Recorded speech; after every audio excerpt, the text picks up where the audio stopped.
We are a couple living full-time in one of the most unique neighborhoods in the world. When most people think of the French Quarter of New Orleans, they think of Bourbon Street, touristy restaurants, and jazz music. But the reality of life here is very different. Many of us full-timers, as we call ourselves, chose life here because of the history, the architecture, and the culture. Most of our homes are almost as old as the United States. While only a couple thousand of us are living in the French Quarter, we are sharing it with many millions of visitors a year. It comes with the good and the bad, but we persevere. Living here takes effort from everyone. We try to honor and maintain the historical integrity and cultural heritage of this city. A tiny number of people are here putting in the work so that everyone else can play.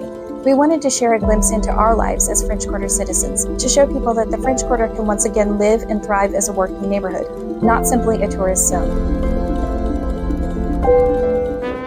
The holiday season in New Orleans isn't complete without an evening of lobby hopping. Most of the iconic downtown hotels deck out their lobbies with opulent lights and decorations.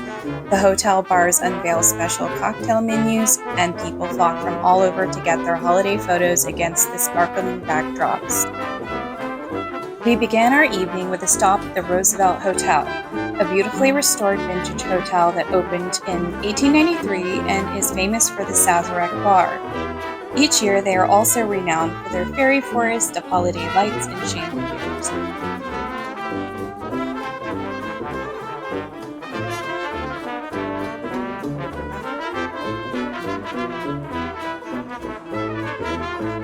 It was incredibly crowded, so we skipped the Sazerac bar and just wandered through to view the decorations and take some pictures.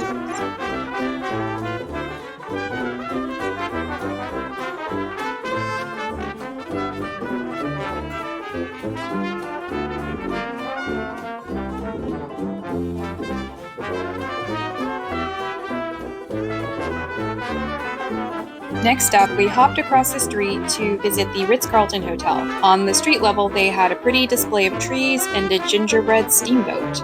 I also enjoyed seeing their collection of 17th century portraits.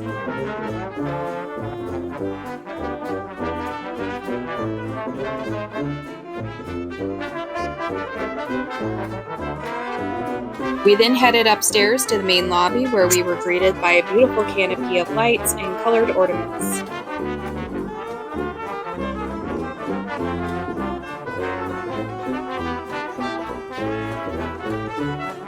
The Ritz's main holiday feature is an almost life-size gingerbread streetcar featuring the faces of famous New Orleans locals. My favorites this year were Richard Simmons and Marie Laveau.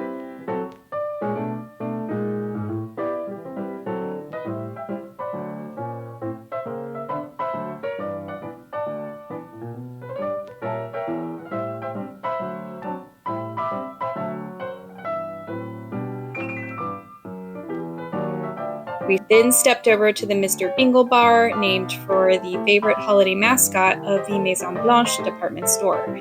The Ritz Hotel now inhabits the old Maison Blanche building. The Mr. Bingle Bar is a holiday pop-up inside of the Ritz's library bar, which is beautifully decked out in antique furnishings. On the way out, we stopped to check out the fun champagne vending machine.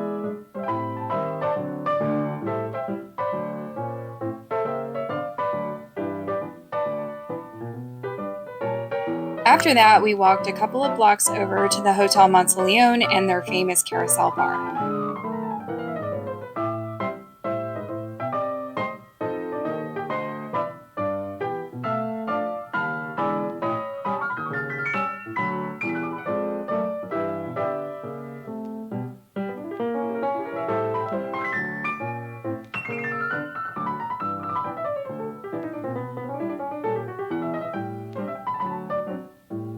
The Carousel Bar is our personal favorite landmark in New Orleans, no matter what the season is. I was excited to try their non-alcoholic menu, which has expanded a lot since last time we were here.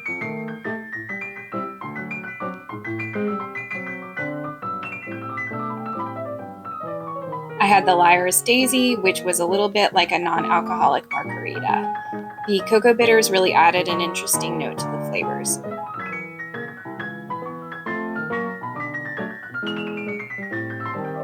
Patrick had the Veuve Carré, which is one of the signature drinks at the Carousel.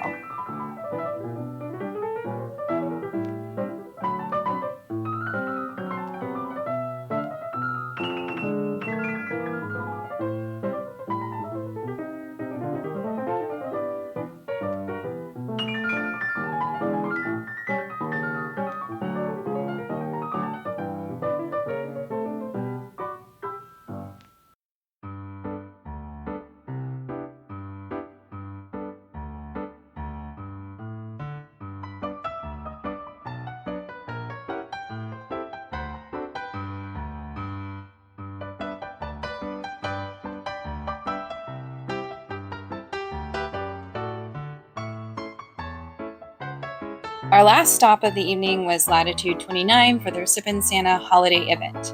While Latitude 29 isn't exactly a hotel lobby, they are especially fun to visit during the holidays, with festive, colorful fairy lights and a cute holiday tiki theme.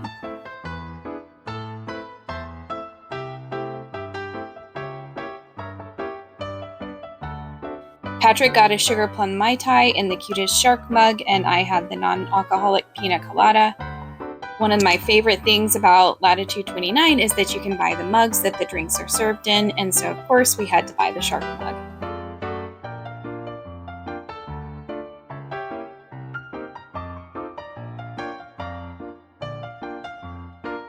Here's to another year of fun lobby hopping in New Orleans. Until next year.